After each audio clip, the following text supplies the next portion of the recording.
Hello, critters. So you finished The Legend of Vox Machina and you're craving more, right? You think, I know, I'll go watch the original campaign. Excellent idea.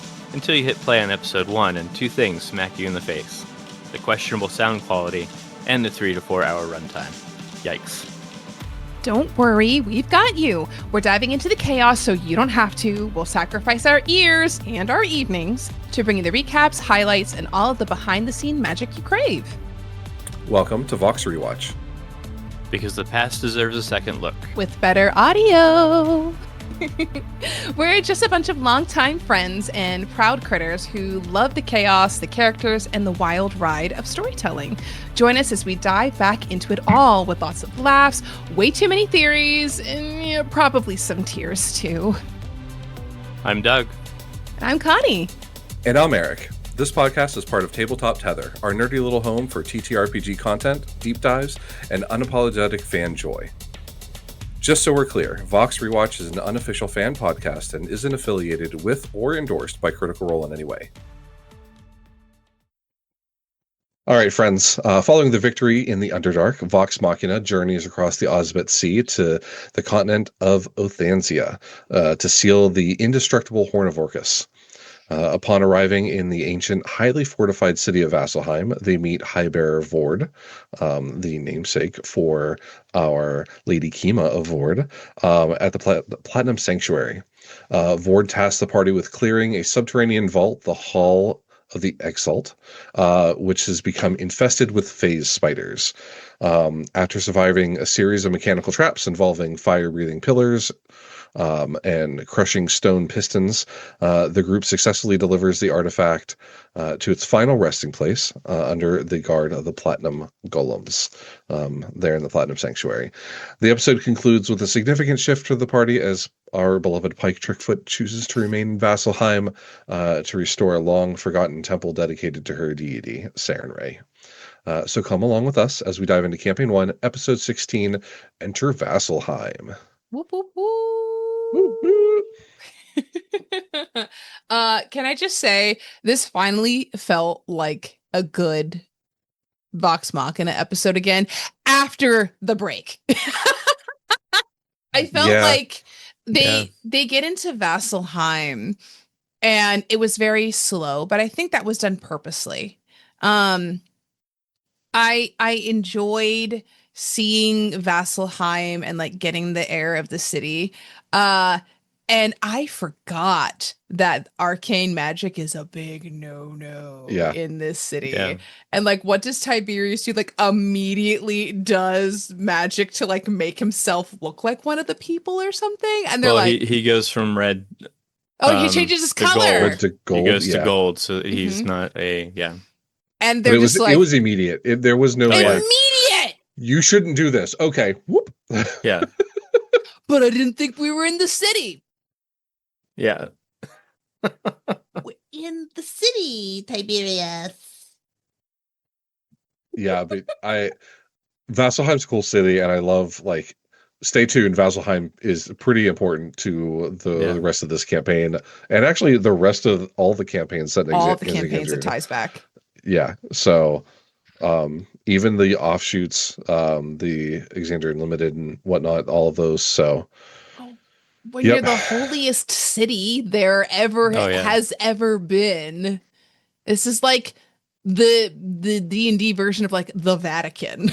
In my opinion, like, guys, we're going to Vatican City. Like, what are we gonna do? I don't know. We're gonna steal. I don't know. Well, what was the document that was stolen from Dan Brown in his book? They stole something out of the Vatican in one of his books. Oh, what was that? Oh, it was. Oh gosh, it was in the Da Vinci Code, right? Did they steal something in the Da Vinci Code? I don't know. It was one of the books. It was one of Dan Brown's books. Maybe it wasn't the Da Vinci Code, but it was something else. I've read all of his books. And it's been a while. I've read all of his books, but something I do specifically remember something being stolen about it. We did not steal something out of the Vatican, though. But putting something into the Vatican is what we're doing. Yes. What was Keyleth thinking? getting into the Platinum Sanctuary, where she's like, I'm gonna go bird form. Because remember, like things were attacking like the city, and they were setting this precedence of like monsters and things that will like pay off in a couple more episodes. And she's flying around, and druidic magic isn't bad. Maybe. I mean, what was Keela thinking is probably the theme of this entire campaign, to be completely honest. Goldfish? Yeah, Goldfish? I love me Marisha, but I mean that most of this is what exactly were you thinking? There was an original purpose though. Oh, there was. So, what? I think Vex they were went scouting. up on the roofs, and she had her bow ready, and Vax went out into the crowd, and she went eagle form to kind of keep an eye out on anybody that might come at them before they got in. Yeah. She just didn't coordinate the getting in part quickly enough. She just flew into a window and dropped her form, and they were like, hey, give me a hint. She's like, what? Clink. And was done. She's like, I'm with them. They're like, okay, cool. You can walk with. I thought we were going to have to do a jailbreak episode. Like, I do like that they said, "Did you get arrested again?" So I'd really like to hear what happened pre-stream. Oh, I need to read my comics. I've got a lot of the Dark Horse comics of their stuff and see. I wonder if that's in there. I've got like the first like big thick book. Yeah, I don't remember her getting arrested, but like, I mean, Kiki, come on, girl. Yeah. But it was something, them just getting in there. Like I feel like that's Vox Machina's MO of making things way too difficult for their own good. They can't just walk into a building. No, we've got to have a scout running and somebody flying. I get it. Like, if Matt Mercer was my DM, I would also be paranoid as all get up. Yeah. At all times. Valid. Yeah. But also. Yeah. I do love all the work that Matt put into like creating the lore behind like all the deities. Like every god seems so unique, and he did a really good job of describing the Platinum Sanctuary and how it's built, and we'll see a little bit when they go into the vault, like painted on the walls of the murals of the creation of the world and whatnot. And I just think it's super cool. He put a lot of thought into all that. His world building is so cool. Like the one world that I built for myself, I was like, you know what deities there are? The ones that are pre-written, guys. Have fun. I'm not making my own gods.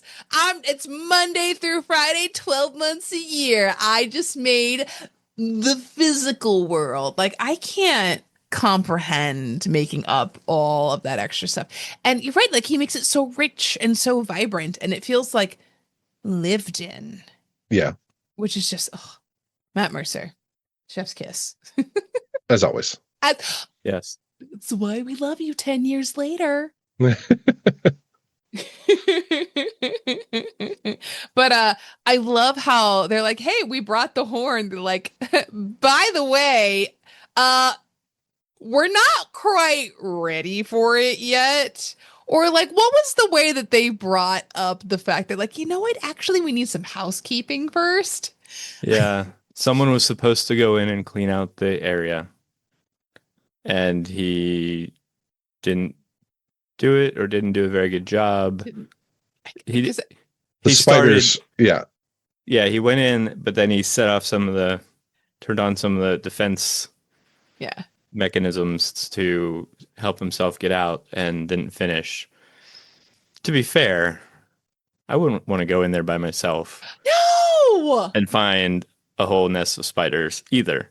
So you can't really blame the guy, but yeah, he didn't finish the job. So yeah, he made it a lot worse. Yeah. But I love, they're like, hey guys, we've got this great system. Can't deactivate it. Super safe though for the things in there, not for you.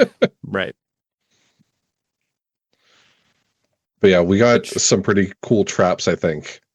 Yeah, the mist, the first one, was amazing. Tell us more about it, Doug. So there's just mist. It just looks like fog. And of course, Tiberius tries to cast light, but it just reflects back, Oh, just yes. like your headlights in fog. So, uh, was it Vex that was going to reach out and touch it initially, I think, and then she decided against it, and Keyleth had did the gust of wind to blow it away. Mhm. They ended up moving forward. I think It was it Vax Grog that or ran. Vax? Vax ran through and failed a roll. Yeah, he failed a roll, touched the mist, and these dragon heads just unleashed fire, and several of them got hit, which was the first. Like, I don't know what was with Vax in this episode. He was extremely careless or reckless with his. All right. I think that this dungeon, big thoughts, was made to set the precedence that they're not all that. That they've gotten kind of like, they keep saying, have you heard of us? We're Vox Machina. You've heard of us, right? Have you heard of us? To every and anyone. And I think that this dungeon was set up to be like, you're only level 10. Yeah. In a world of gods and deities. And like, I think this was like their reality check of like, they have a lot to go through. I don't know. That's what I personally think. Yes, I don't know. agree. That's fair. I just don't understand Vax's decision-making process in this early game, at least. Like with like the crushing trap that he's like, I'm just good. I'm hasted.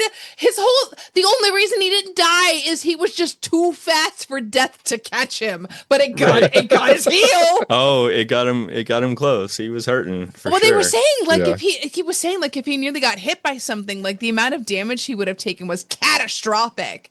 And like it would have been like over 50 points of damage or something. Like it was a big number. I remember it's big. Yeah, it was. And everybody was like, and I think it wasn't until they heard the number that a trap could do that they were like, maybe this is not the time to do dope rogue shit. Maybe this is the time to not go dagger through everything. Right. Intelligent sometimes does help. He was also called in on this one, wasn't he? Was he Skyped in on this one? Because I think it was the following week he was finally in. So I don't know if his footloose was just because of that discrepancy between not being at the table and this is what I always do. It's possible, yeah.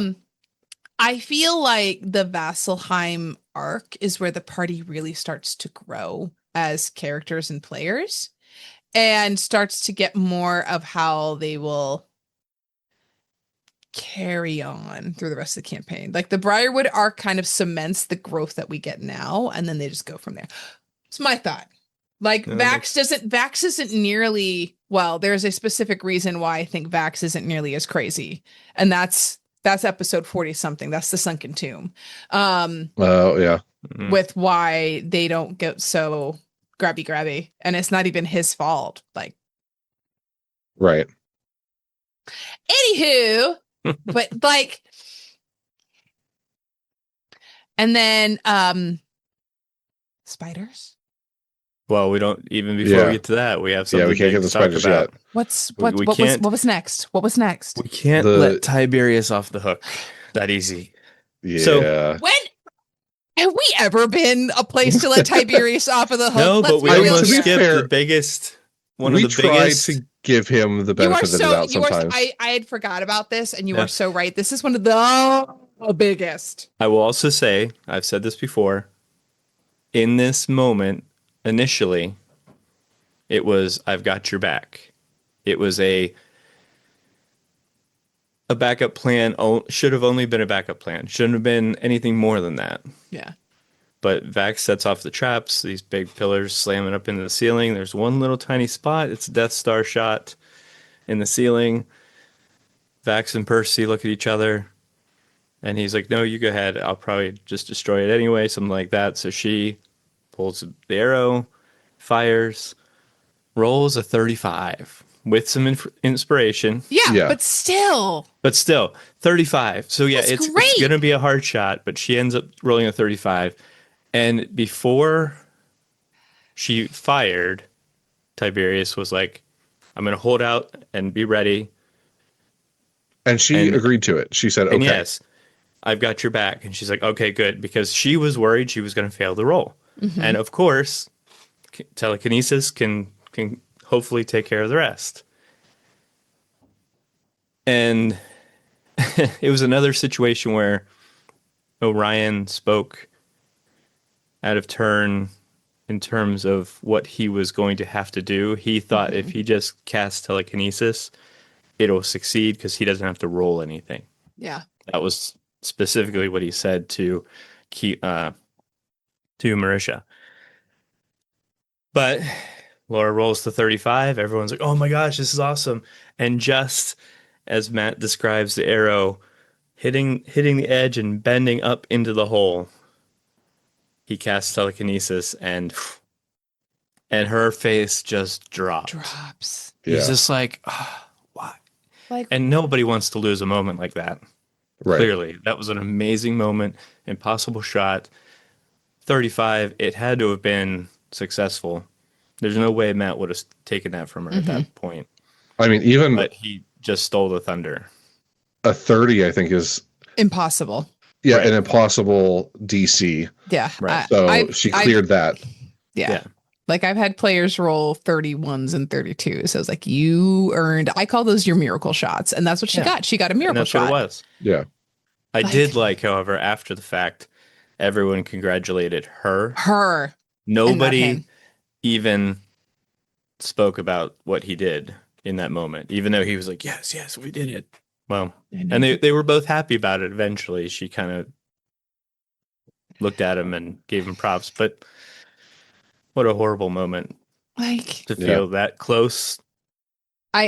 I think this is starting where we start to see that shift of the more selfish player type that we get into, where again, he doesn't do well not being the savior of the group, because he said before, I want to be the leader of the group. I am the leader of the group. This is what I do.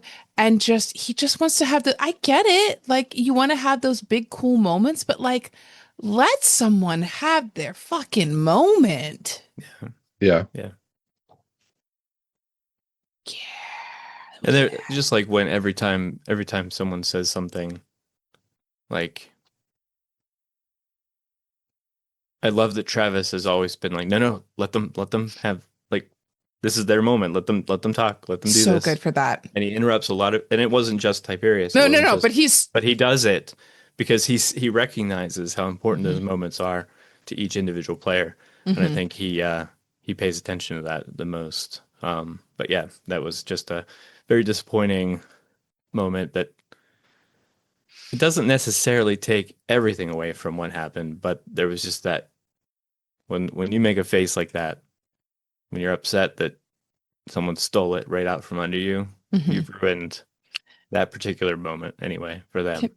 Can you guys just go with me on a small journey for just a moment with this? Because I no longer live in Pittsburgh, and I cannot say that the people that I live with cheer for the Steelers. But she forgot already. No, I still cheer for them. But there is a saying here for the New York Jets fans that all they do is set us up for failure. They build you up. You think they're going to do great, and then they just do something and just smear your hopes and dreams all over the floor. And I feel like Orion as a player does that. He will do well for a little bit. He'll be helpful in certain ways. You're like, okay, this can be good. And then he just reminds you that he can never, ever, ever win the championship game. He can never win the Super Bowl. He's going to go to the Super Bowl, and then he's just going to fly away. He's just going to leave for winning the Super Bowl, and then get credit for winning it. Yeah. And that's just the I don't know. There's just the thing with living on Long Island. It was like, yeah, who do you cheer for? And everybody goes, the Jets. Like, nobody wants to admit it, but yet that's who you cheer for. And it's so bad, because he has these moments but it's just not enough moments to make it worthwhile. I mean, the very first watch, I really enjoyed him as a character, Well, and exactly. I loved his creativity of spells and like having a spell, but like twisting it to like, I'm going to use, pillars, but I want them to come out of the side of the wall instead of coming up. Like, okay, that's super creative. There's no reason you can't use a spell like that. But yeah, rewatching, like, yeah, so cringe. It hurts. Now, go ahead. Go. No, go. You first. He started out, wasn't this the episode he started out with the math, the slate on the ship? Oh, Remember? yeah. Yes. I'll. And he does all this math trying to convince Scanlan why they need to trade these items, and it was absolutely hilarious. It was so classic funny. Tiberius, the character that Tiberius needs to be all the time. That's what it was, and it was so good. Yeah. And because it wasn't at anyone's detriment. He wasn't putting anybody down. He wasn't taking anything from anyone. He was just having a good time, and they absolutely hilarious. Loved it. And the prop comedy of him using the actual chalkboard in the room, and then somebody made an animatic of him doing it as well. It's such a funny moment. Like, why can't you do that?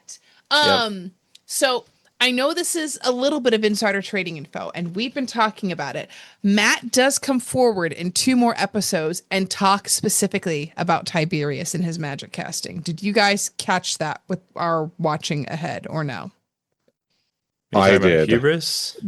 No, the episode after. So he says they had homebrewed some things with Tiberius with the ways that sorcery points go and ways that he does with the spell casting, and realizing it wasn't bad at lower levels, but it is becoming OP and we're adjusting it, and how he can cast a leveled spell and then with twinning spell or with quicken spell. Sorry. I think it's quicken, Quicken spell. Yeah. Cause twin spell is just splitting it. So quicken spell, he can cast a 2nd level spell or lower, versus it being a cantrip only as raw, which is he said.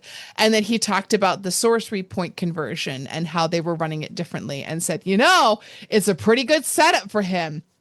Still leaving it as that, because I think they were getting so many complaints of people doing the same thing that you specifically, Doug, have been doing. But we've been all keeping track of like, this is not how you run a sorcerer. But I just thought it was interesting that like, they had to say something about it. Yeah. Yeah, there are lots of comments on both the podcast on Spotify and the YouTube playback that every episode that he does something fishy, there was definitely concerns. So you mean every episode? Yeah, pretty much every episode. There's always something about Tiberius stealing somebody's thunder. Horrible. But we get past that moment. And then is it the phase spiders that happen next? Yes, and it was a good Tiberius moment to start that. He did the fire breath, control flames, and burnt all the webbing, and everyone's like, that's awesome. It was like, why can't it just be consistent? Just be like that. Be consistently good, not consistently shit. That's our next t-shirt. Be consistently good, not consistently shit. Yes. Again, we'll be able to make those in another week. We got the machines delivered today, guys. That's awesome. Nice. And Vex had a spell she was casting. Was it Hail with of the spike growth? Spike growth. If she could cast it, anyone that didn't see it, it would affect. But the problem was all the spiders were sitting right there. Yep. And so she's like, "Oh, come on, my spells suck." I mean, to be fair, the OG Ranger and she's running a Beastmaster Ranger, which is like the worst version of Ranger to play. Of like, come on, everybody plays a Gloomstalker Ranger because it's the best one in my opinion of all of the different kinds of Ranger plays, like ones that you can do. Like Beastmaster is so nerfed. Yeah, but she does well enough. Yeah. Yep. Yeah. And we did bring Trinket, didn't we? Always bring Trinket. Was this the episode where we earned Trinket? Because they Was it had to this get one it. They or had the to get next up to. one? They had to get up to 4,000 subs, and they were like, "If we do this, we're gonna Oh, get a that's right. trinket." I think And it was for the next one. and it's just wild to me that every 50 subs they were giving away signed players handbooks I for want to go back in every time 50. and enter Right. all of those. Yeah, I yeah. I want to get one. Like I started watching them at the end of campaign 1, like in their break between campaign 1 and campaign 2 is when I started consuming them, and it was big. Yeah. Like I want to be there in the baby days. Our friends, you're here in our baby days, watching this here and now. You can say you were here when Vox Rewatch was That's right. wee weedy weedle. And then we gonna be big. And you're gonna watch this and go, wow, they sucked then, but they were still good. Audio problems and all. Audio That's problems right. and all. We're just following the Yep. prototype. But we're still better than This, early Critical Role. Though their audio has gotten better. It doesn't I haven't noticed any issues lately. Yeah, I haven't really noticed much. The hardest thing is Matt will sometimes be very quiet, or some of the players will be quiet, depending on like the mic placement, and the lighting isn't the best. Sometimes Matt kind of looks like he's off in the shadows compared to the rest of the table, but it's one so much episode better. they had to turn the mic back to face him because it was facing the wrong way for some reason. It It's was like, real bad. Okay, there we are, guys. Sorry about that. Don't worry, that guy got fired. I do love that they were all freaking out about the phase spiders. I do remember the first time that I ever fought a phase spider. I was like, what the heck? Just pew, pew, pew, pew, just like bamping all over the place. I thought that was a really fun encounter overall. Yeah. You know, I feel like the sky battle was pretty fun too, but I feel like before that a lot of the stuff in the dungeon, like the whole like stand up with like Kavarn was cool, but I feel like leading up to that was just kind of like typical dungeon drudgery. So it was The kind of slog fun. It's fun getting into fights that are fun and engaging again, and not just we have to get through this to get to the next point. And I feel like that was kind of what this episode was like lots of new fun things. Hey guys, look over there. I can squish you. Hey, that's a deadly miss. What, that spider's on your face, in your hair, behind you? Who knows? I don't know. I really enjoyed this episode more than the past few, but that's just me. Yeah, then there was the actual chamber. Yep. And there were other spiders they could hear further down. Mm-hmm. And so they actually kind of coordinated, put the spike growth down. Scanlan put down a stink cloud. Grog said this is the better side because we had the stink cloud. And then Tiberius threw out the board cards just to try to distract. Yeah, they were just like doing a little bit more planning and more strategy and teamwork. Yeah. Vox Machina is the best for making a plan and not sticking to it, or just winging it. And like every once in a while, as they wing it, it looks like they've made a plan. And I feel like this was one of those cases. Yeah. But then they don't get to use it. What's that line from Harry Potter? I think it was Deathly Hallows Part 1. Something like, Hermione, when has any of our plans ever actually worked? Oh, yeah. Yeah. So I think maybe the only one time I can think of it working was one of the Chroma Conclave battles when they were fighting the White Dragon, when they actually followed the plan to a T. Mm. Do you know Even with that one, though, they lost concentration on the spell that they use. Or Scanlan lost concentration. Scanlan. But I feel like that was the closest they ever stuck to a plan, because when they fought I don't know, Black Umbersil, Dragon, Umbersil was... I don't care what you say, that plan went perfectly. No, it didn't! Straight up the butt, it was perfect. No! So anyway, Spoilers for that Spoilers. episode. Big spoiler. Spoilers. I'm just gonna bleep us out. Bleep. Yes. But Yeah. they get there. They clear it all out. They make a spot for it. They deposit the horn. But we can't celebrate that because shit's still going down, correct? Like we're still activating the golems. Yes, Yep. the golem. She put The this golems holy come symbol out. in. Golems came out, said Mhm. get out, and started basically trying to kill everything. Yeah. Everyone. Yeah. They all it ended up being almost like a skill challenge of them trying to get Yeah. out as fast as possible. And again, I think this is Matt showing them you're not a high enough level to handle this yet. That's fair. I don't know. It's valid, for sure. This could just be me projecting the last, 4 months of the campaign where we at level 4 had to kill a god, Dylan. He did let us level up halfway through the battle, and I think it's because he realized he was going to TPK us if we didn't level up halfway through the battle. We didn't That's fair. die. We didn't die. I did get uncanny dodge, but I was worried about the party fighting a dragon, so I gave them a long rest right before the fight. I paused time so they could all rest, and I was like, "Yeah, this is what you get." I've done that where someone cast catnap and gave them I think catnap is short rest or is catnap a long rest? I can't remember. Let me look it up. Because catnap is from Tasha's Cauldron. Catnap, 5e.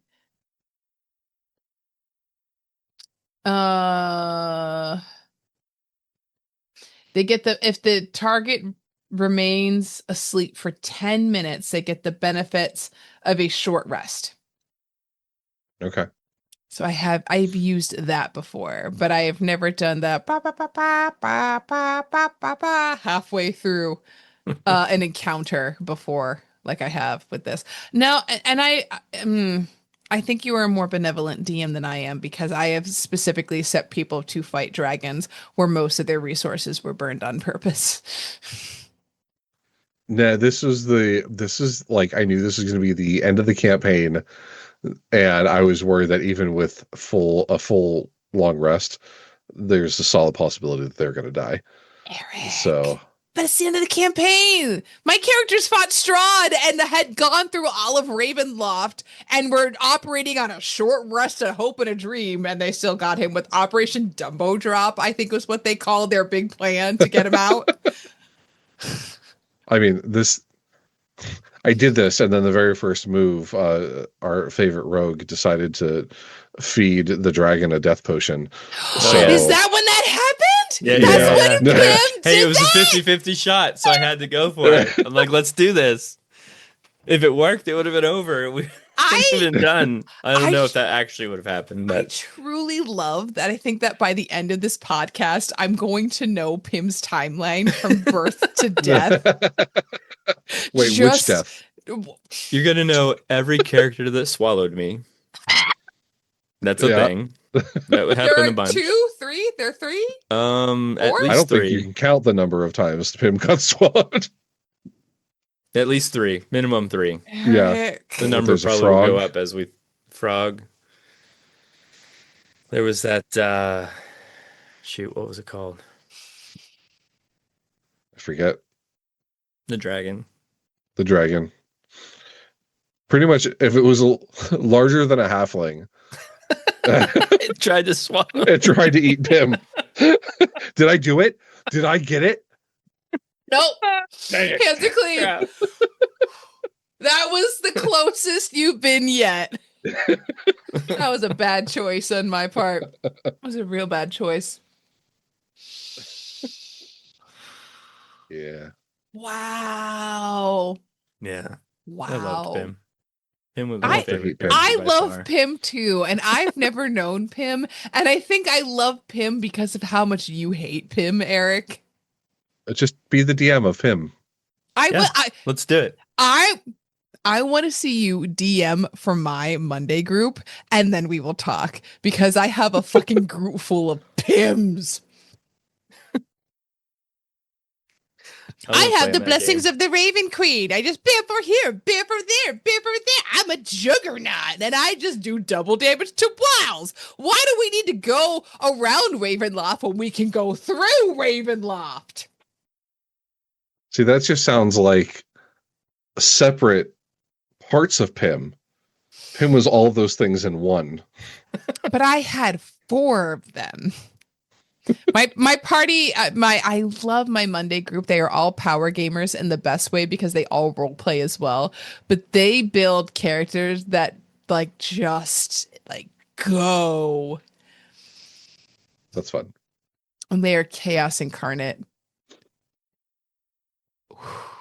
We should do a new segment called Tales from the Table and discuss. Oh my God, we need to. Go. I was just actually thinking about that. We 110% should, because we have so many tales to tell from our tables. Oh, guys, I said the name. Yes, I think we should. I think that would be fantastic, because now, Doug, with the table you're running, you're coming to us with stories as well. So you've got new, fresh, and exciting stories. We all have new, fresh, and exciting stories. It's not just Pym this and Pym that. It's like right. Pym version 3.0, actually, version 2.5 update. Yeah, it's good times. But chaos. That's all I can say. So the end of this episode, we find this buried, sort of disregarded temple of Sarenrae after they do their big escape. Yeah, it was kind of a blind spot for the players. Mm-hmm. See what you did there. A blind spot? Did you do that on for purpose? The players. A little bit. Ashley Johnson's gone for a while. A little bit. But I do think, in a way, with Pike being gone, it does show how in 5e you don't have to have a dedicated healer in order for your party to survive. Keyleth does kind of take that over in partnership with Scanlan. Yeah. But they find a temple to Sarenrae. And she's like, you know what I'm going to do? I'm going to rebuild this, guys. Peace out. A conveniently placed area that I need to stay in away from you? Guys, please. I love that Matt just was like, oh, you're leaving? Okay. Okay. Like, this is what we're doing, and this is going to make complete sense. And just figured it out. He just figured it. I do love that Matt, as a DM, is able to figure out if people are gone, how to write them out in a way that makes sense. Not just, oh, your mom called and you need to go and take care of her. It's like, oh no, we found this temple. And your character just went through this whole big journey in the Underdark and trying to repair their faith. This is how they're going to further do that. Like, it's written in a way where they're not writing themselves out of a plot hole. It actually makes sense. Yeah. It sucks that Ashley Johnson is gone, but it makes sense of how that works. Yeah. Yeah. And she's gone, I mean, consistently for a while. Like, even she's there every once in a while, but all the way through campaign 2. She I mean, she didn't even make it for the final battle at the end. They thought it was going to happen, and she was there for that. And then with how things ran over, she had to Skype in for it. Like, the poor thing was here and there dealing with corporeal forms, this and that. So if you have watched The Legends of Vox Machina, this is where the story really is different. Because I think in The Legends of Vox Machina, they wrote Pike in for most of it. They didn't have Pike away nearly as much. She did that little stint where she was away in the, like, where she had that crisis of faith in the show. Yeah. But not to the full extent. No, because she was around the whole Briarwood arc. I believe so. Was she? They made her. Okay, no. I take it back, because she had her big moment that she had in the Briarwood arc where she came back in this cool form. But she was there for Chroma Conclave for most of it when she wasn't there for it. Like I remember just Pike was much more Yeah. present in the Legends of Vox Machina. I feel like they tightened up the storyline and just pulled things, and we're coming up to characters that I really love that aren't going to make it in very soon with the Slayer's take. What do you mean? They made Well, it. is it They were the there. Slayer's? No, is it the Slayer's take or who's the when is it that they get the broom? Oh, yeah, they wrote him out. They wrote him out. They wrote that whole thing out. And that's one of my favorite early episodes. Yeah. Ugh. Doug, you But seem unconvinced. I haven't got to those yet, so Mhm. I've seen them, Okay. but It's been a minute. I need to, I need to This was refresh. this was an episode like so I'm kind of in Doug's shoes in a way. Okay. I watched all of season 1. I have never rewatched this. Mhm. I'm going off of everything that I remember, all of the vibes, all the happy, good feelings. And then one of my friends was rewatching it, and I'd be like, oh my God, watch out for this episode. And they'd tell me where they were, and I'd look it up real quick, and then I'd remember. Mhm. So I've got bits and bobs of like, oh, wait until episode 85, Bard's Lament. Wait until this episode. Wait until Grog says a specific phrase with a specific dragon. I'm not going to say it because it ruins you. Wait until these certain things happen, and Right. it's going to be phenomenal. But I've only watched like, like Legends of Vox Machina, and I've seen like the differences of those things. But I think you are the one that is most well versed in having rewatched it several times or re-listened to it at least. Yeah, I've gone through a couple times. I think, Doug, you rewatching these episodes are listening to it more You are. to get it caught up, but Yeah. I could probably go through the entire campaign one and go in order and tell you kind of what happens, more story beats, I can go just because of, broad strokes. yeah. Broad strokes. But- And can I tell will you about my retell the favorite past arcs. because that's as of right now. See- I know all of the stuff that's happened really well That's up till now. That's why we love you though, because you are so in it in the moment that you are so present in it. And then both like Eric and I have watched it, and we have more information to add context to the things that Right, you that's don't true. have when you're watching it. So there's this kind of beauty of seeing you connecting dots in different ways of they do and they don't work out for things. That's just like, I want to experience this campaign for the first time again. All First time again. 115 episodes. Are we on episode? Well, we're on episode 16, right? Yep. Yes. Yeah. So only 99 more episodes of this podcast, guys. You have to put up with us for 99 more At And what, episodes. least, only- and then after that, what are we going to be after that? What's the one for Mighty Nine? It can't be Vox Oh my Rewatch. gosh. I don't know. We'll figure it out. We got 99 episodes, and Come up with the Mighty Nine isn't one of them.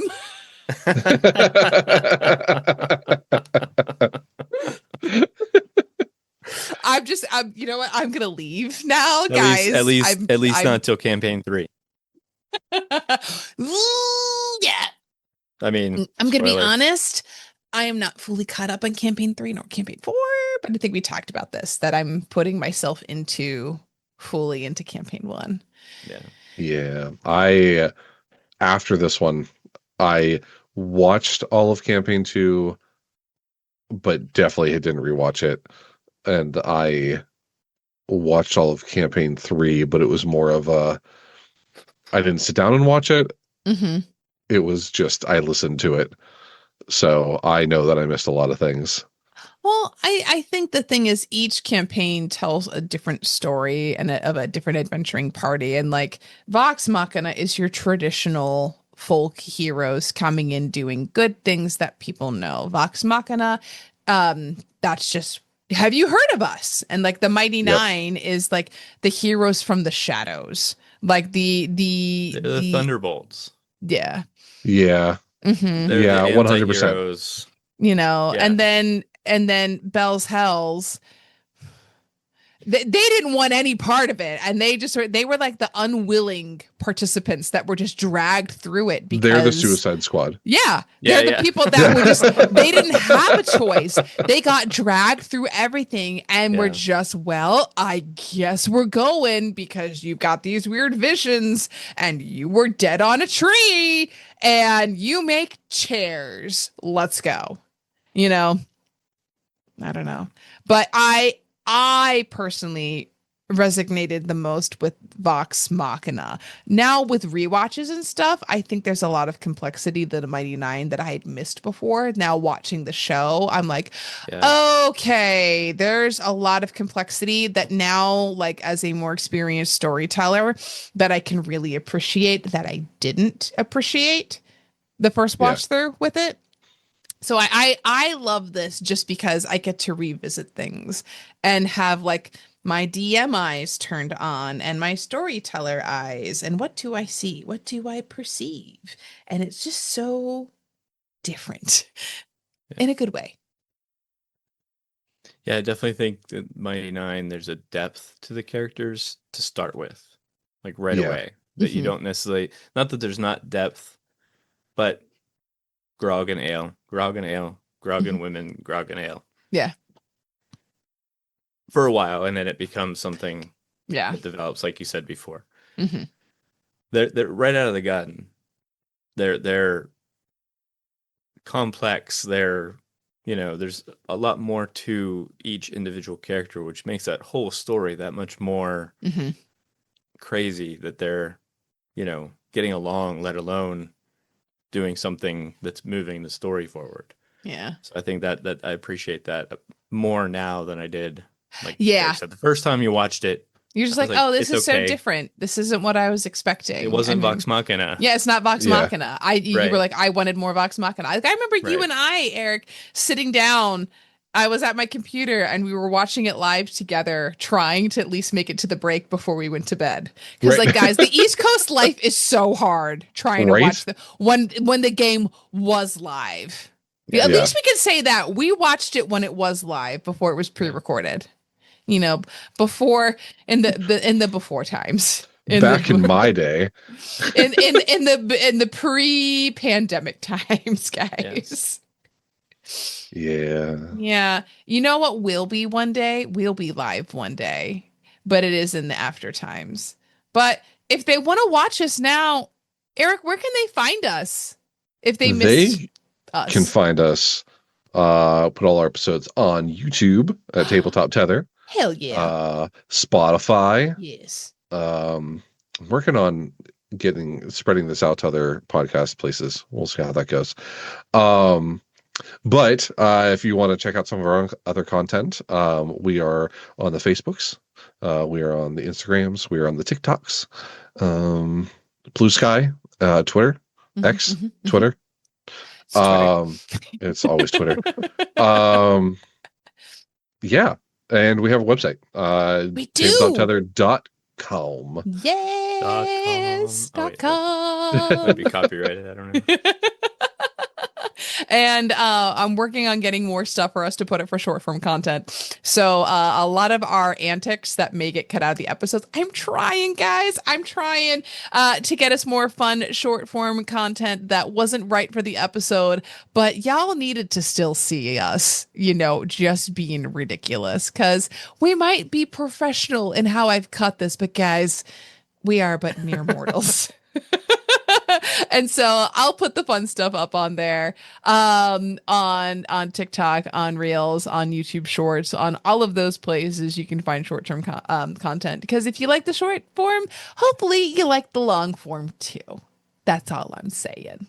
I hope. But we're getting more followers. 4 hours. And what's on our what kind of stuff is on our website? It's not just Vox Rewatch, right? It is not. We have some articles. They are slow coming because we're new and we work life. But hey, listen, so many works. Share this with other people so that we can dedicate more time to creating more content if you like it, guys. If you like us, then like us. That's all I'm saying. If you like us, then like us. Yeah. But we're a bunch of nerds and we play board games and video games and things like that. So if there's something that you want to see or hear, by all means, let us know and we can do something about it. We're not too proud to cater to you. Guys, we're in our infancy. So right now, we'll cater to you. What do you want to see? We'll be there. We'll go. There are some things we won't do, but ask first and then we'll tell you if it's a no.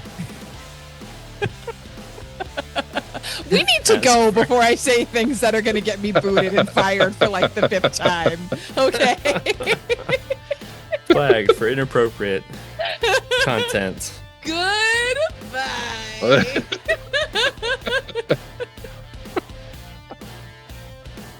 That's fantastic. Vox Rewatch is an unofficial fan podcast and is not approved or endorsed in any way by Critical Role. Critical Role and all related content are owned by Critical Role Productions. This podcast is for non-commercial, transformative use created under Critical Role's fan content policy. For more info, visit critroll.com.